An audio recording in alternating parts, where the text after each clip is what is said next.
Welcome back to Online Darts, everyone. We are here once again in the wonderful Prince of Wales in Ilkeston, on the way to Leeds Premier League, so people get some context of when this was filmed. Thursday, 12:05. Yeah, mate. First of all, married life. Congratulations again. Thank you very much, mate. What a day! What a day it was. It was beautiful, and yeah, couldn't have been more perfect. The weather was with us, and yeah, lovely people. Yeah, lovely day, perfect, mate. Chuffed to bits. Yeah, no, I bet you never thought you'd see this day again, did you? No. Yeah, I had a couple of goes at it and thought maybe that was the end, but yes, yeah, lovely day. She looked amazing. Everybody was brilliant, mate. It was just the most perfect day. Couldn't have been more perfect. Look, it's been a couple of months since we've done one of these, and Premier League in full swing as we're heading up there. I was about to say that. It's about time for a change in it. This has run its course. I remember Aberdeen last week. Yeah. I've never seen a venue so flat. No, and there's been a few. I mean, listen, when you go, it's you have a great time. It's really enjoyable. It's a great night for fans. But I think it's split. It's divided. I think we've said it before. I think for the viewers at home, and of course, like I have a pub, right? So people come in to watch the Premier League. As it's gone on week by week, less and less people are interested. They'll come in at 8:30, 9 o'clock. What's happened? You know, but if you're there, it's amazing. The whole concept of seeing a winner on the night, I like. But the players look flat. They don't seem interested at all. And it's been tough. Sort of Josh has had a bit of a season like Bunty had when he came back to play in the Premier League, and I don't like watching players struggle. I want to see them perform at their best. The format is not conducive for players to go up there and enjoy themselves. It's very short race. It was Pro Tour format, isn't it? And how many times do we see players turn up there and find it tough? So yeah, I think it needs a change. I think there's loads of ideas about. And the one thing the PDC do great is if they see something that is not working, they change it. They're not scared to go. Well, I think the reason why they're so successful is because they go, "I've got that wrong. We'll try this, or we'll implement this, that, or whatever." And yeah, I think it's due a change. I want to see more players in it. I'm bored with the whole concept. Like the beauty of the Premier League years ago was, what week is Barney and Taylor playing? What week is Taylor and Lewis playing? What week, you know. That was it, and the whole build up to it. You used to watch it on Sky, and it'd be a bit like a big fight night. You know, you'd have the big build up. It was like they had a countdown clock to when Barney was playing Taylor, and I think people prefer that. Well, that's what I get off of fans anyway. We'll come on to those ideas in a minute. Obviously, the race for the O2 is hotting up. Johnny and Luke off in the distance. Johnny loves the Premier League. I was about to say that I've never known anyone with this record and the fact he was favourite to finish bottom before a dart was thrown was ludicrous. Yeah, I couldn't get my head around that because I think it was an interview you did with him, and this is his favourite tournament. He loves it. He prefers the Premier League over to anything else, and his record in the Premier League is phenomenal. Never does it. He just makes the finals. And I think the format suits him. I think because he's very old school type of player. You know, for him, it'll feel like a long race. For the rest of the guys, it feels like a short race. But yeah, he's been brilliant, and credit to him. So's Littler, and he took a while to get going, but once he got his tail up, he's been amazing. As we record this, and I say this won't go out before tonight's results, do you think Gezi makes it? Because he's looked a bit flat recently. 21 points won't be enough, but will he get those extra couple of points to get there? Over the next couple of weeks, I think so. I mean, listen, it's a bit. He's a strange one, isn't he? Like his numbers suggest that he should be winning more, but in clutch situations, he's either all in or all out. Or all out. There's no in between with him at the minute, and I think he's a bit like Humphries. They want to bash people up too badly, and it's affecting their ability to just win ugly sometimes. And when I say ugly, you know, with a 98. Yeah, 98 ugly. Yeah. Yeah, and it is tough for them. Humphries, for me, I sort of picked up on it when he was sort of playing with his throw a little bit. But I think for him, he got used to being the governor, and then Luke Littler's come along and sort of took that mantle, and I think he's just trying too hard to smash it. He wants to decimate someone with a 115 average, but it's counterproductive for dart players to try and play brilliant. You just got to let it happen, and it will come. And he's starting to change the tempo in his throw, and he's trying to be too deliberate and too perfect. And again, it's counterproductive. You just got to. Littler's the greatest example. You know, he started the Premier League campaign off fairly slowly for him, but he didn't force anything. He just he waits for it to arrive. And in them, I know it's a short course, but if you watch him in whatever tournament, the ones that are, say, a race to 10, he doesn't panic. He just waits. And Price and Humphries have got to use him as an example. Damon Hetter's another one who's too deliberate. When he's up and full flowing, that's when they play their best darts. And yeah, they need to look at Luke Littler especially and go, why is he? And he's not reinvented darts. You know, he's not doing anything no one else has done before him, but he's doing it in a way that's beyond his years. You know, he's still a teenager. It's great, that final spot. Who would you have your money on right now? Michael, Luke, or Gian? They all look fragile. Van Veen's not been the same since His surgery. He's just not there at the moment. They all three of them have had spells of brilliance. Especially Michael. I think he's at times I'm thinking, wow, where has this come from? But yeah, I think all three are under pressure. I'd probably go for MVG, just because of history, experience, knowledge, and he does tend to find a way. And he squeaked in last. Did he squeak? No, he missed out last year, didn't he? Yeah. I thought last year he was going to squeak in. But yeah, Aspinall took.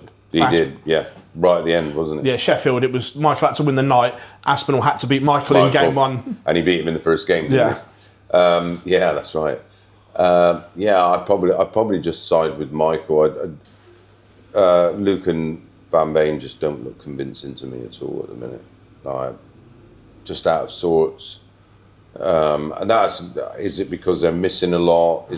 Is outside influences in terms of doing exhibitions? And I think it's a combination of all three, really. I think the game's changing slightly. They are becoming superstars now, and there's other avenues of where they can create huge income, which is more than what they're playing for. And I think it's a great problem to have, but I think it's influencing the mentality, the focus.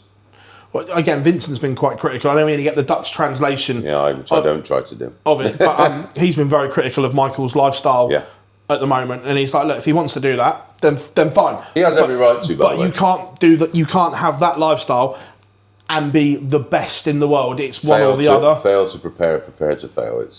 And in darts, there's not a more prominent saying, I think, and you can see as well. You can see with the play. That's the thing. We watch so much darts. We know when they're coming in undercooked. We know because you can just tell body language, performance levels. But for Michael, listen, he's been a fabulous servant to our sport, and he's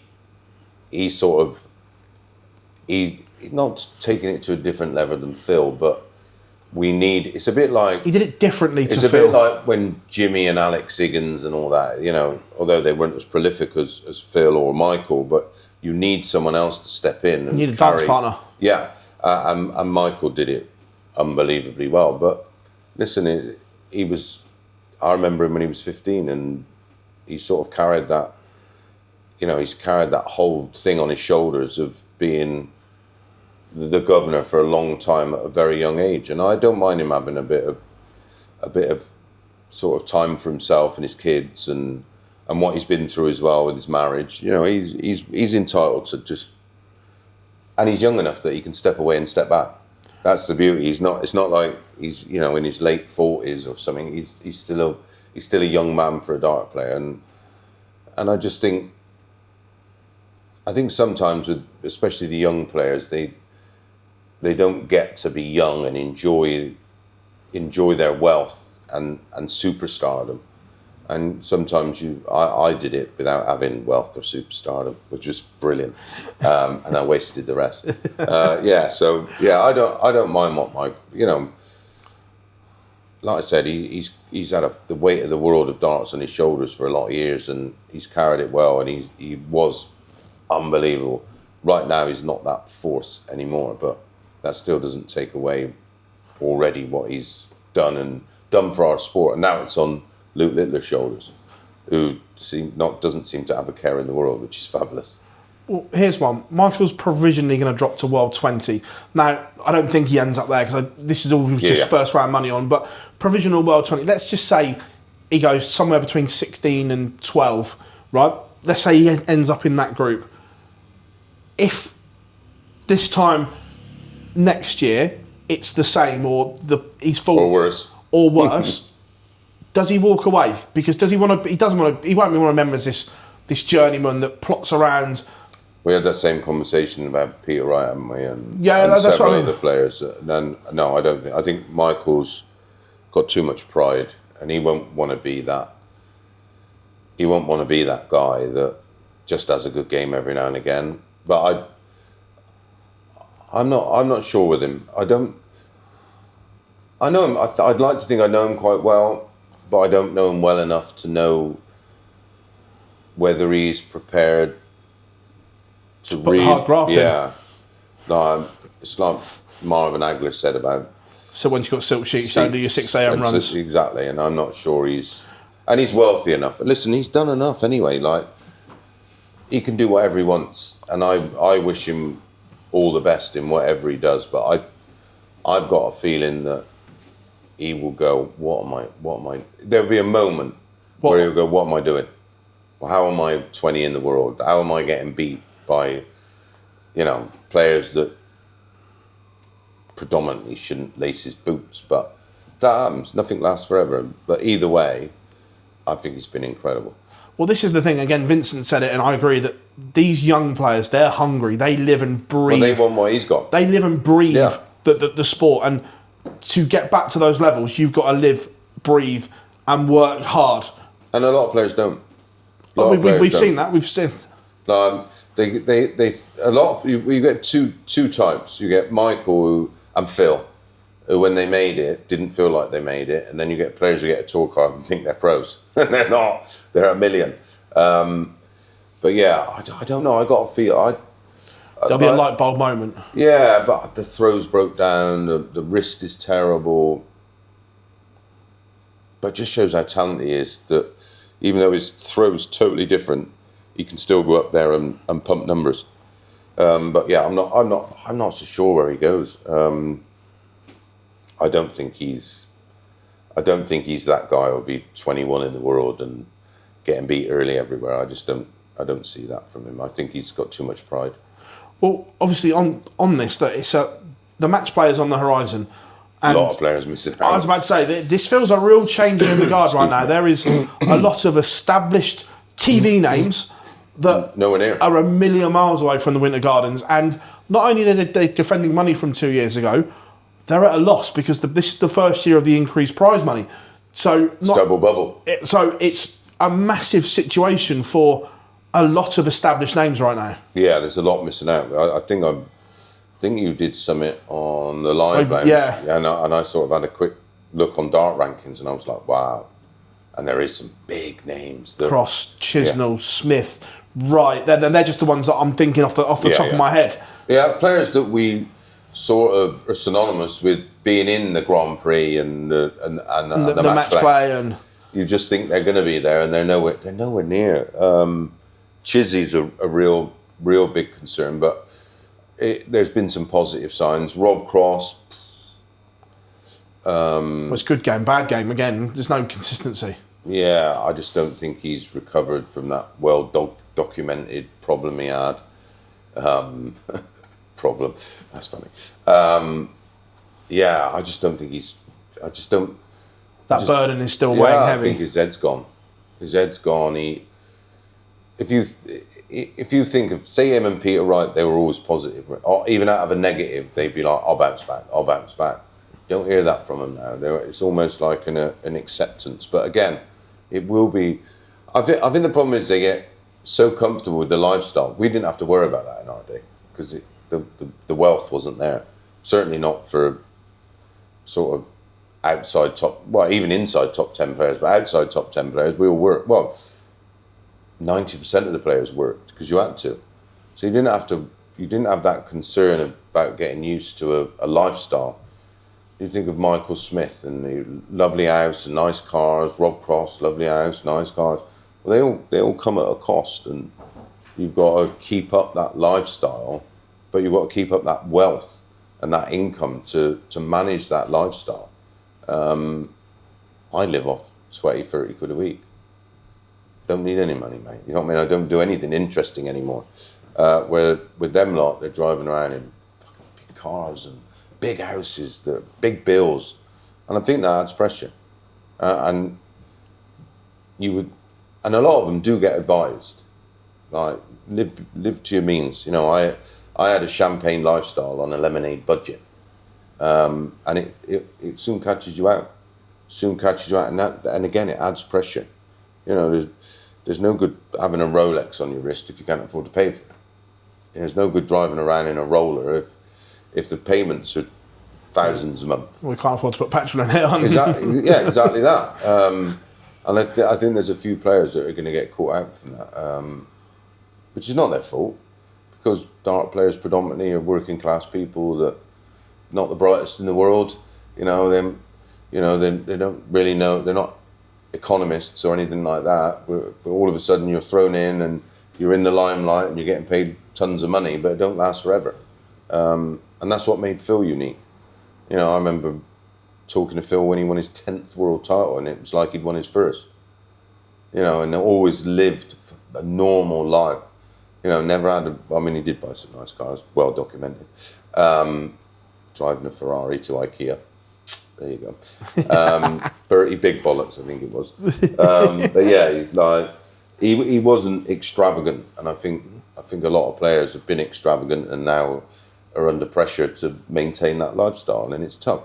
And I think a few of them are and that's why I think you see them dip out of the rankings, because they're the pressure on them to maintain.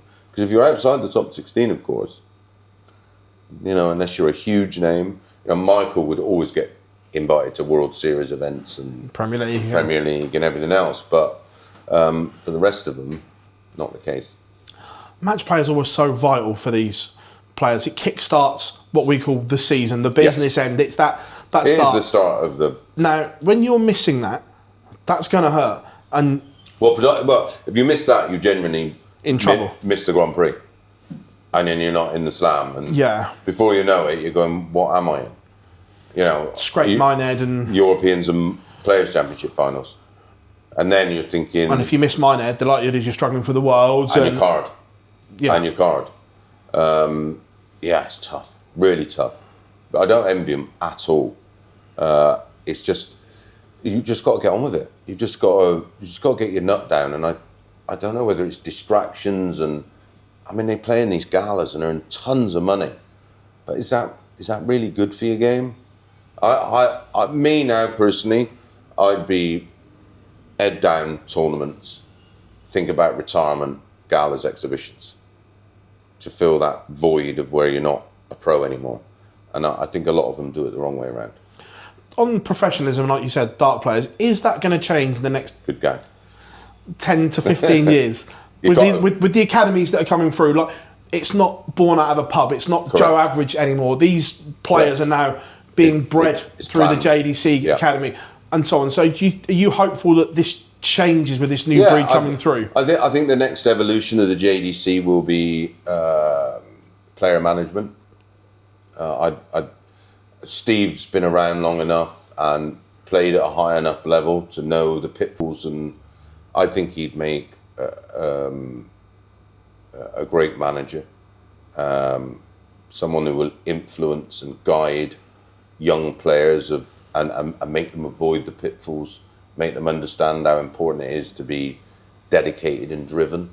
And I think he'd be the perfect candidate for that.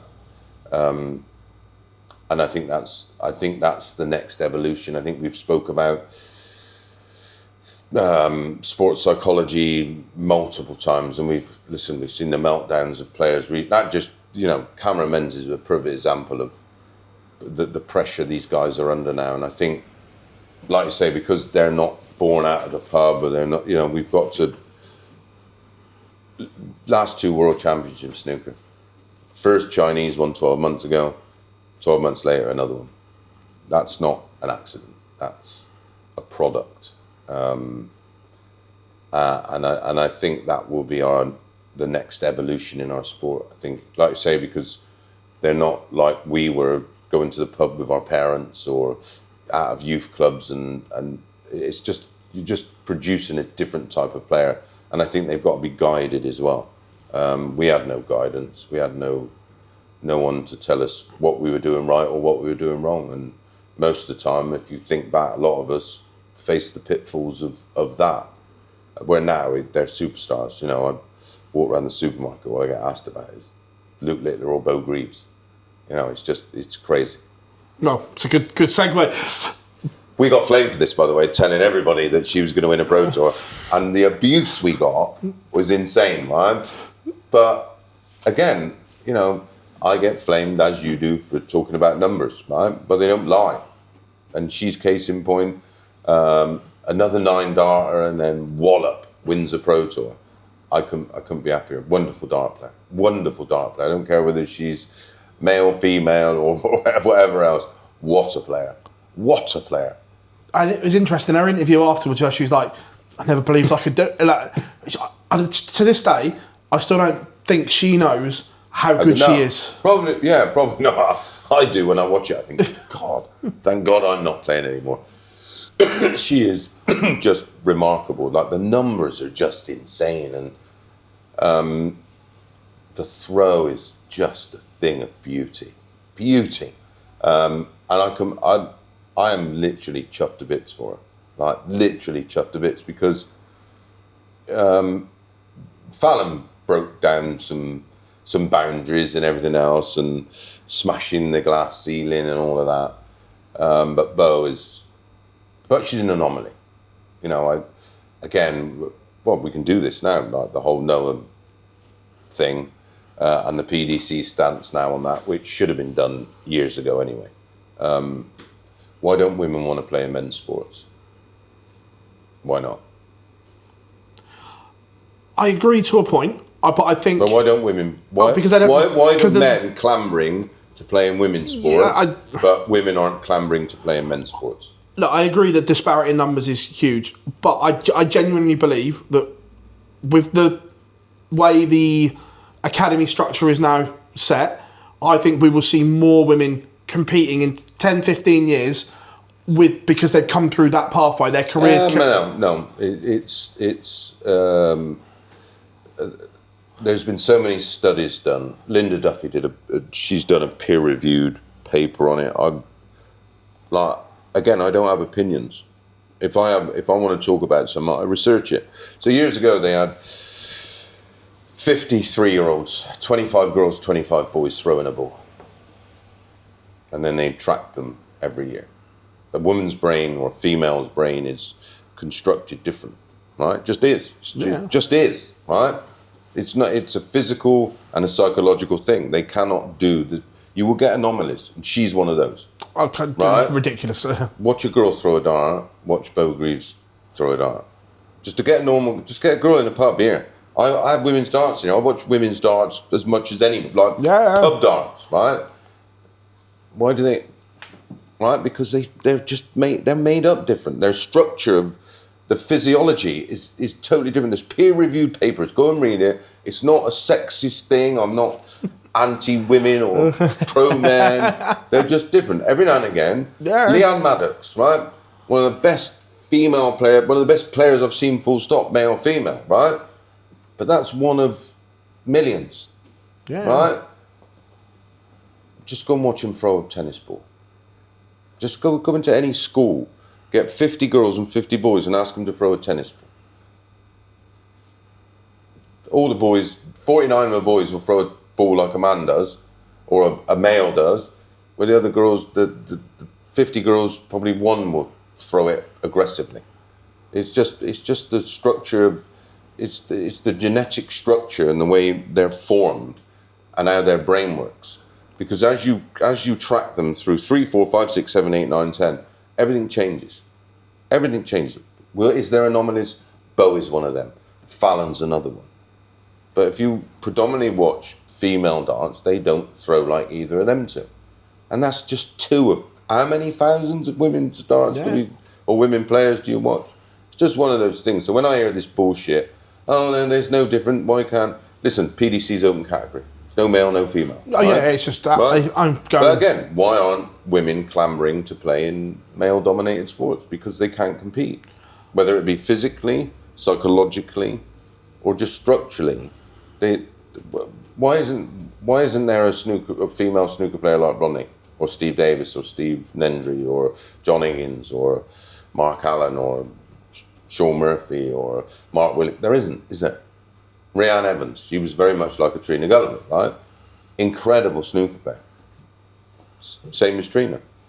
You know, but there's that disparity for a reason. And it's not because they're of their sex, or, you know, it's because they're just built different. And that's it. And and the IOC made the decision, which was long overdue, and I'm glad the PDC have followed suit, because you need to protect women's sport.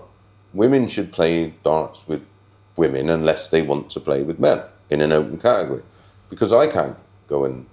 Yeah. And I think it's a great thing and it's a great move, and I don't care if any... Like I say, it's not an opinion. Read up on it, do your research, and then come back to me and have an opinion. Otherwise, don't bother. Beau is getting closer to that top 64 already. When do you think she breaks that barrier, and how high can she get? Well, her next thing's gonna have a run in a TV tournament, isn't it? She's in the Players' Championship finals now. She's in the Slam. She might She could nick the Grand Prix, which would be incredible. The Matchplay. Probably to say the Grand Prix. The Grand Prix is probably a little bit more realistic. Yeah, because she's got a little bit longer. But what the confidence of winning one could literally... Well, she's done it once, there's no... I mean, she doesn't even look... How often does she go out early in anything? She just doesn't look vulnerable, very comfortable. She's getting more... And you're right about the interview afterwards. Like, she couldn't believe it. It was beautiful to watch. Yeah. Like, it was so endearing to watch somebody with that much talent go, I can't believe it. I can't believe it. And we're going... We told you. We told you. We believed in her, even if she didn't believe in herself. Where that now belief could... Listen, she can play at a level... What we've seen her have, 117 average, haven't we? Yeah. So that's as good as anybody else has ever thrown a dart. So for me, anything's possible with her, because she is that special. Is there any surprises that she hasn't qualified for Euro Tour yet? Yeah, I'm not sure. I'm not, because they usually come on the back of Pro Tours. I'm not sure by the time she gets to there, she's just spent, a bit worn out and but who knows? There are, didn't they, them qualifiers. I don't agree with the players that you've got so many opportunities to qualify, but it's about managing your time. And like I said, maybe she puts so much into those Pro Tours, by the time she gets to the qualifiers, she's just got nothing left. And again, that's something she needs to look at. And because it ain't down to ability, I'd love to see her on a Euro Tour, and I just hope I'm working on it. I agree. How far can she get? What is the level? Top 24, top 32, top 16, top 10? What is the level? I think we said pre-winning a Pro Tour, she could get in the top 32. I think realistically, I certainly think she could get top 20. I think she could get top 16. I mean, if you keep banging 100 averages in, who else? It's not like the problem. Like with Fallon, she had that top game, but the B game and the C game wasn't strong enough to compete. And Beau does have like the odd bad one, but if she gets predominantly their first round games, post first round, and she's up and running. But you can say that about a lot of players. We see lots of 70 and 80 averages on the Pro Tour. So yeah, I think she's top 20 material, top 16. I think what Fallon achieved. What did Fallon make? Semi-final of the World Series, quarterfinals of the the Grand Slam, final of the World Series event, quarterfinal of the Slam, and what it would have been last 96, 64. Of the UK Open. No, World. She won 2 games. Yeah, she won 2 games. Yeah. And again, Fallon needs credit because she was the one that had that sliding door moment where players like Beau thought, hang on a minute. She can do it, I can do it. Exactly. And there will be more girls, but again, they will be anomalies like Beau. She is the first female player, which I can honestly say is as good as any bloke I've ever seen play. Does she have the consistency? Can she that longer distance? We don't know yet because she's not been tested. But what we have seen of her over the longer distances, she looks very comfortable. And Willie O'Connor in the World's had to play his socks off to be here. Well, Darryl Gurney, if that was it 148, if that doesn't go, that's a game changer altogether. Correct. But yeah, she's as close as I've ever seen in my lifetime for a girl that could do absolutely anything. And I think the world. I know it's a phrase, but the world's her oyster, isn't it? Wessel Nijman at the moment is creating headlines. What was he called? All over them. What was he called? Bottle job and what was all them whoppers can't do about? Yeah, can't do it under pressure. Won't do it here. Won't do it there. What a year! What a year! 5 Pro Tours and a Euro Tour. Yeah, like ridiculous. And the levels. Reading through his numbers in the last one he won, ridiculous. Like he's hitting 100 averages like we used to hit 80s. He's just and his confidence again.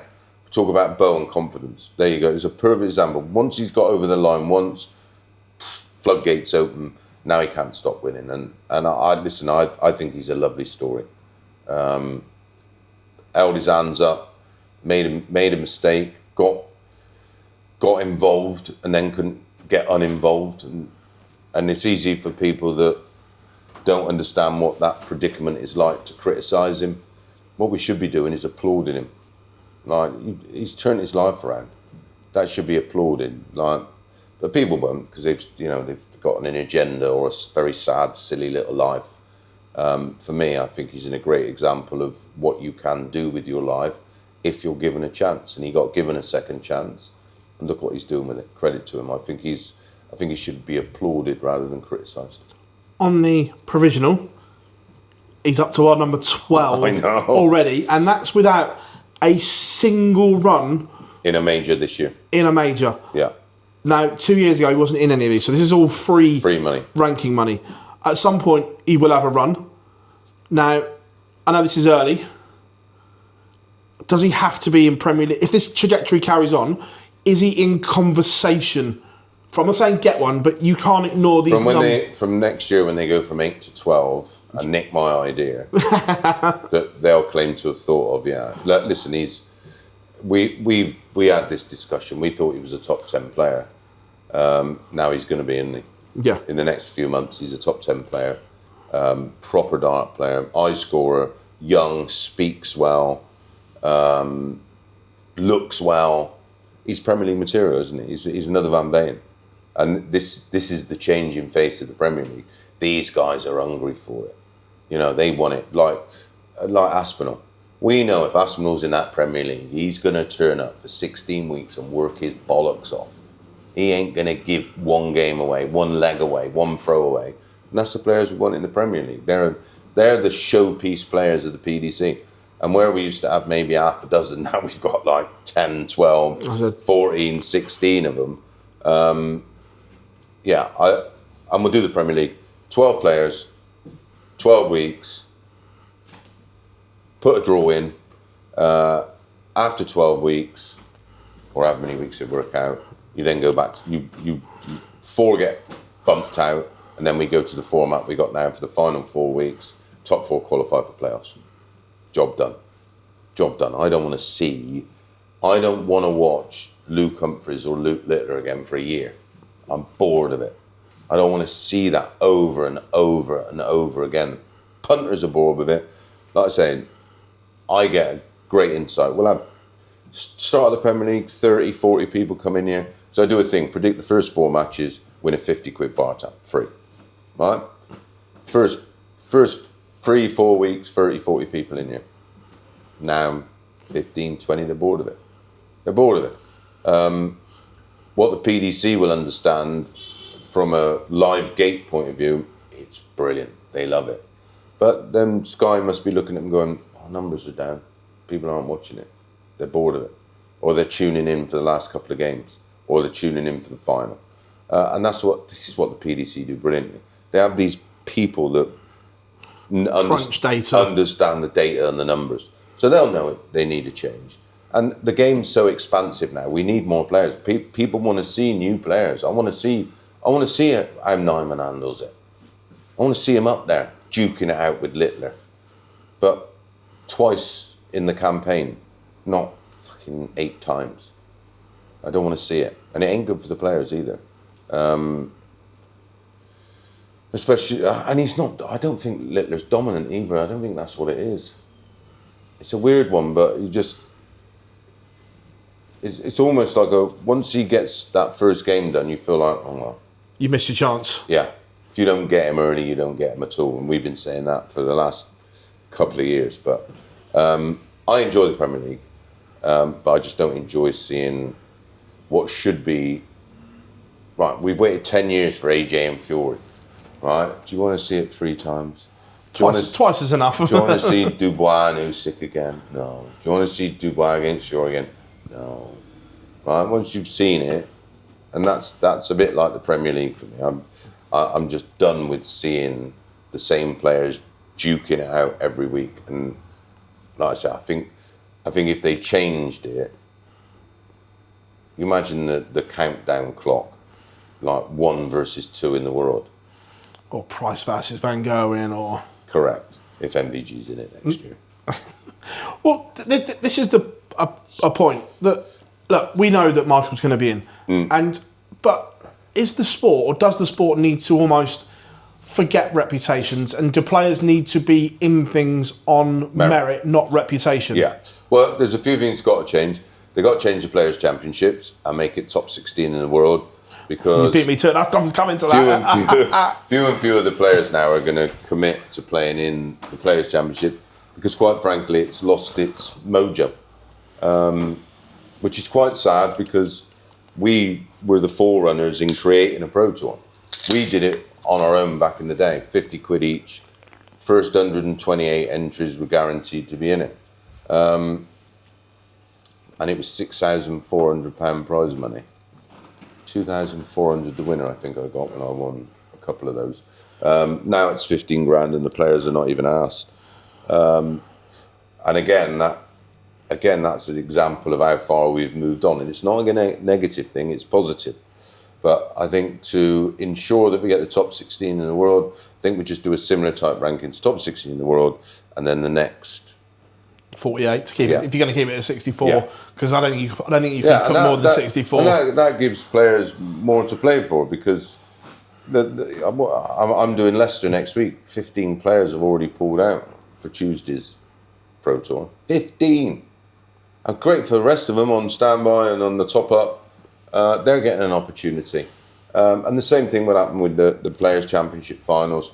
I don't think we'll have that situation with the Europeans.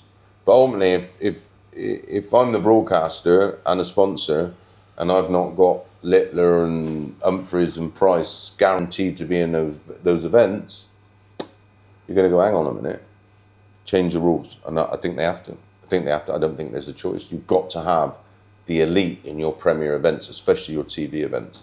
So I expect to change, because as far as I know, I don't think Littler is going to play a Pro Tour this year. When that's asked his mum and dad if they were coming to Curry Club in Minehead. War Curry night. And they were like, no Curry Club for us this year because... Online darts, Curry night. Yeah, and they said no, we're not there. They, as it stands, don't get me wrong, things can change obviously. He might decide, like, did he not qualify late last year? Yeah.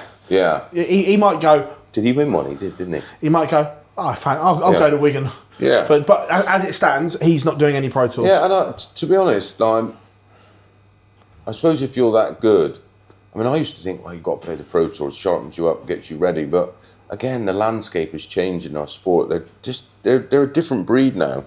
I was speaking to Nathan Aspel, and he's like, I can earn more money doing shows. And once you're that highly ranked and you're playing in the Premier events, which carry big prize money, you don't need to play Pro Tour. Well, this is the thing, that before, the Pro Tour used to jump your rankings. Yes.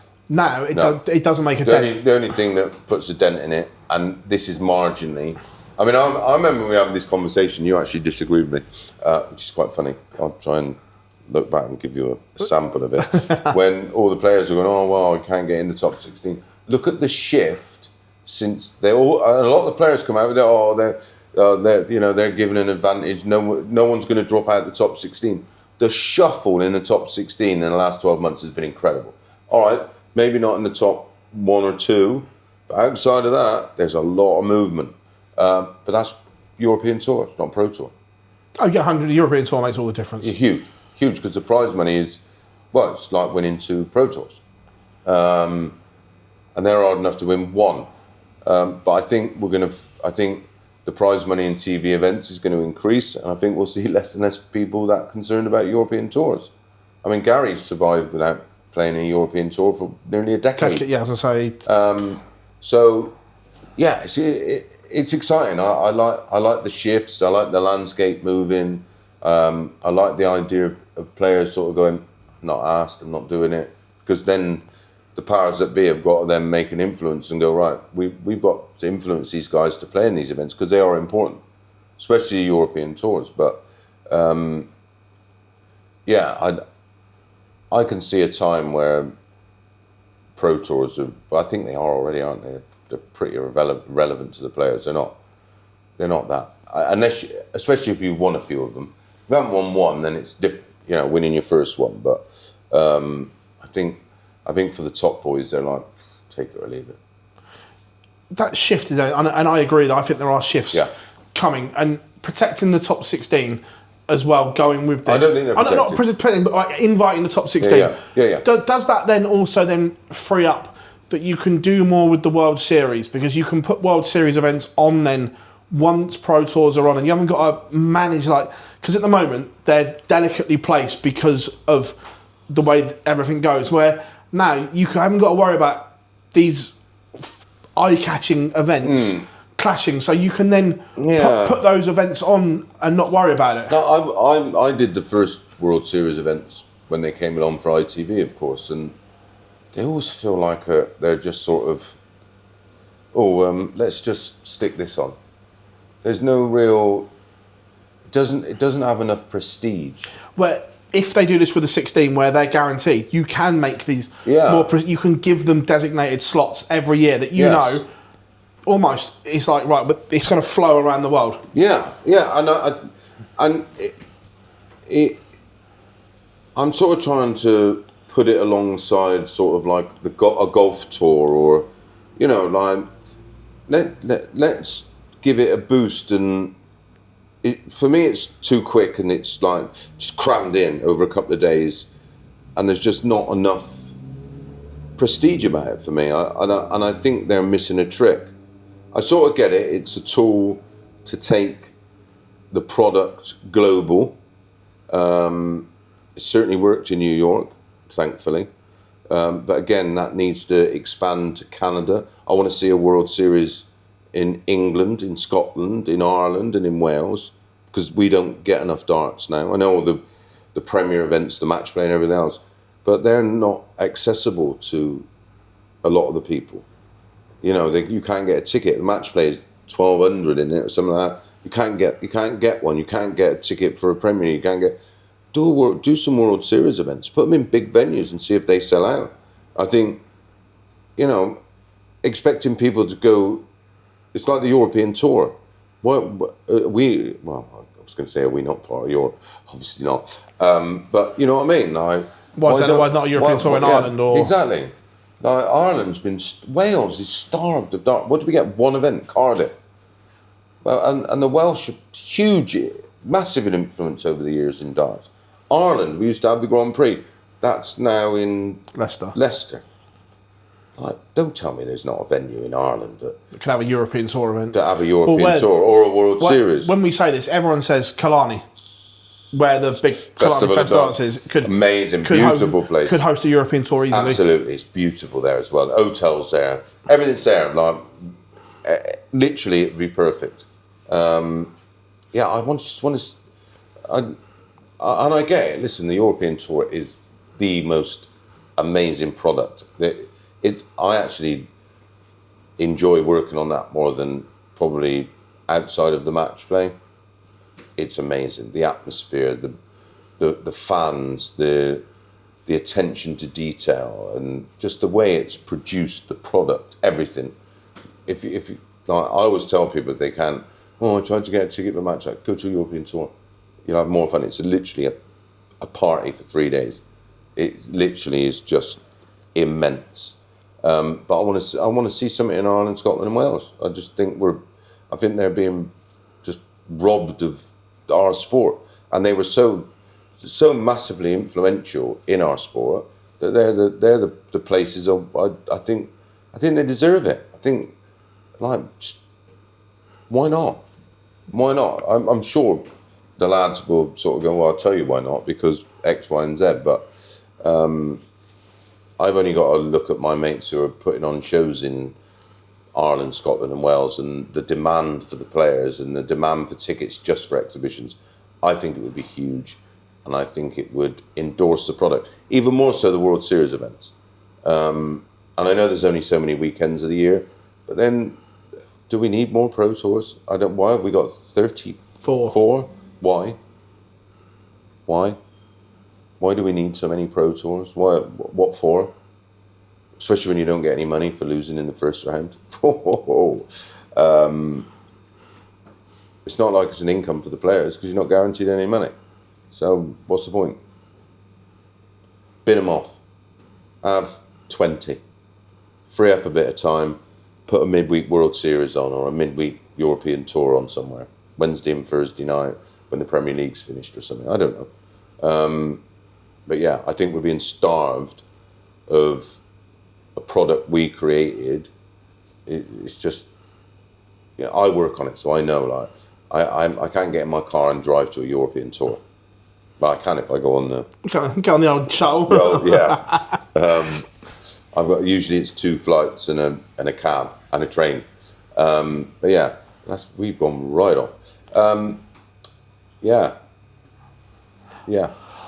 I haven't spoken to you since the WDF Masters announcement going to Vegas. Obviously, I know you played in that tournament for years and years. Lost in the semi-final. What was your thoughts when you saw the news that it was going to Vegas? Fucking hell. If you can't get it right in this country, the home of the World Masters, you couldn't get it right in Holland, and now you're going to take it to Vegas. One of the most inaccessible places, one of the most expensive places to go. They're just off their heads, aren't they? They are, aren't they? They absolutely have lost their shit. And they're probably the most interesting and best player they have. Mitchell Lowry, not going. Great. Round of applause, WDF. They ain't got a fucking clue, mate. They're just car crash after car crash after car. I just sort of laughed. I went, what are you doing? What are you doing with one of the most prestigious, oldest current tournaments? Not only did they fuck it when they changed the format, I know what we'll do. We'll take it to Holland, which I thought that might work. Then it went to Hungary, didn't it? Then it went to Hungary, and then it went to Las Vegas, which is famous for running great dart tournaments. So famous that the PDC couldn't wait to get the fuck out of there. And they had the best product in the world. So well, I know what we'll do, we'll go there. Now, if they said doing it in Boston or New York, I'd have gone, is someone pumping a load of money into it? Nah. Right, okay. Don't take it there. They're just literally, they lack any kind of business acumen that it's almost like, it's like Labour. Like when they put up like all these good things they're doing, you go, great satire. It's hilarious. Because you think it's got to be a parody. You think they're taking the piss, but they're serious. And that's a bit like the WDF. You're like, what are you doing? Like, surely someone must have just an ounce of common sense or insight and go, what are you doing there, mate? Like, it's like me opening a nightclub here, where like I'm not looking at the demographics or potential customer base and client base and spending, how much money have people got to spend on enjoying themselves and all them kind of things you look at. So, when I bought this pub, all right, what's the demographic? How many people live within a £5 cab ride or a £3 bus fare? What are all the other businesses doing here? What do they like? What do they not like? Oh, that's like me getting not selling beer and just having Italian lagers. Prosecco on tap. Yeah. Like, just fucking crazy, right? And that's what the WDF did. They just ain't got a clue. It's hilarious and it's sad. It breaks my heart. But I got to make light of it because that tournament was so important and so influential and so big and such a grounding for so many of our greats, male and female, over the years.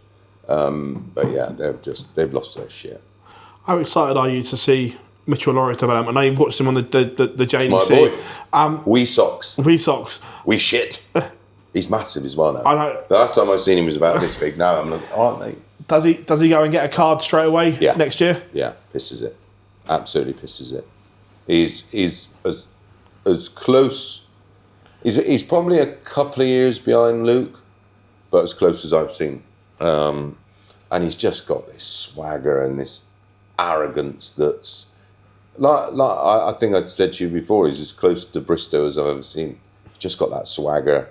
And he's just got something. It doesn't mean anything now, of course, because he's still a boy. But yeah, I can't wait. I can't wait to watch him develop. I'm down next Friday at the JDC Junior Power League. Love watching him in that. He's just got this aura.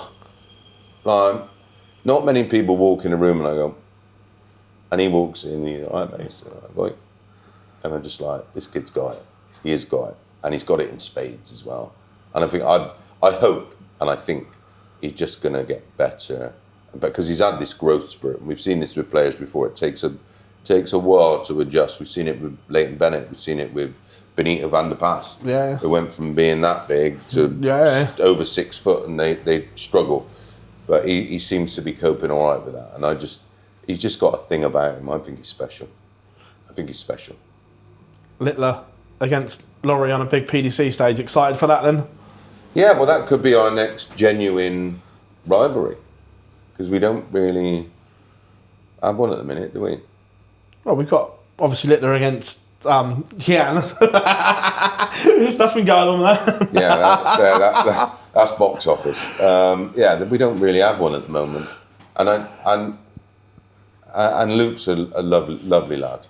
Like, real nice nature. He gets some shit for no reason whatsoever.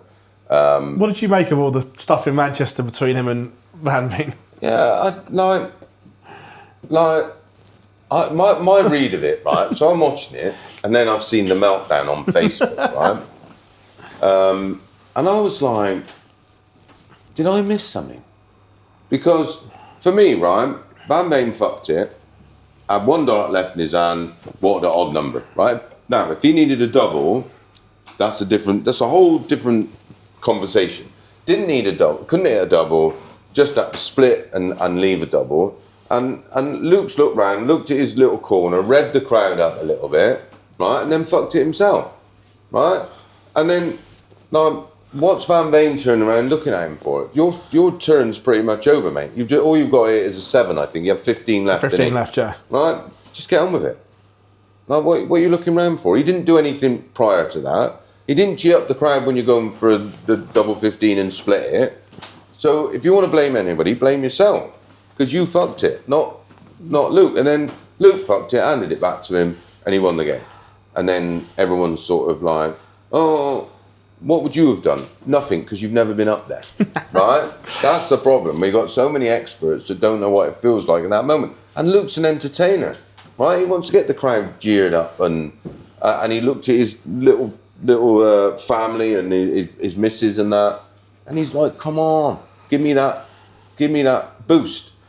And then everybody loses their shit over it. And it makes me laugh because everyone now goes on about Eric. Can you imagine what the social media world would... Oh, man, chaos. Can you imagine? Yeah. Right? They would have lost their shit. But yeah, and the beauty of it is that I spoke to Luke and I was like, you all right, mate? He went, water off the duck's back, mate. Don't give a shit.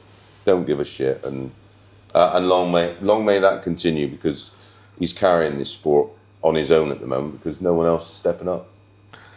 That's a great place to leave it as we almost approach the hour, mark. 58. Don't forget to subscribe, hit that like button or whatever it is. Yeah, and also we can say Mace is going to be doing the Live Lounge live. You make sure you come. We'll do a Q&A. Yeah, at the Live Lounge live. We have you and Duz are on stalls, and then we can yeah, well, he'll bore you to death. At least I'll add some entertainment to it. But yeah, make sure you turn up for that. Details will be coming up soon. We will do a live Q&A, maybe during the Live Lounge live. Yeah, we'll do something interactive. Make sure you turn up. Have a wee pint.